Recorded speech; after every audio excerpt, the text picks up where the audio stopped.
Aujourd'hui, il faut ajouter non seulement la coupe, la qualité, mais le savoir-être.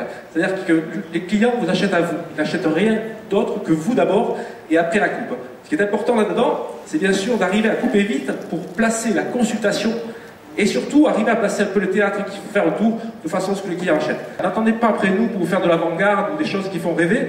On ne fait pas trop rêver, nous on réveille plutôt. L'idée c'est de se coller vraiment au commerce. Aujourd'hui on a 3 coupes qui fonctionnent parfaitement. La première, je vous l'ai montré, c'est la courte.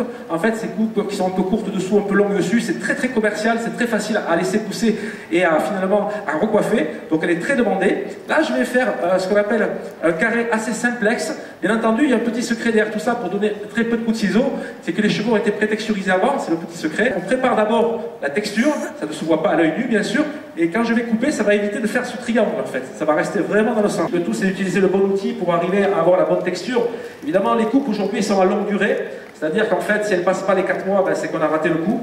Donc du coup il nous faut beaucoup plus de clients qu'avant, vous l'avez bien compris. La rue dans laquelle on est presque ne nous suffit plus. Voilà pourquoi souvent on parle de digital. Aujourd'hui, je pense que la guerre elle est devenue digitale. Ça veut dire que le client il nous cherche sur Internet. Alors on peut avoir la plus belle vitrine du monde, mais encore une fois, aujourd'hui, ce qu'il faut se rendre compte, c'est que pour avoir le même résultat qu'hier, il nous faut des milliers de clients. Aujourd'hui, les métiers ont changé. On a plutôt des community managers qui s'occupent de ça. Et d'ailleurs, avant, c'était des anciens réceptionnistes qu'on a retransformés en community manager.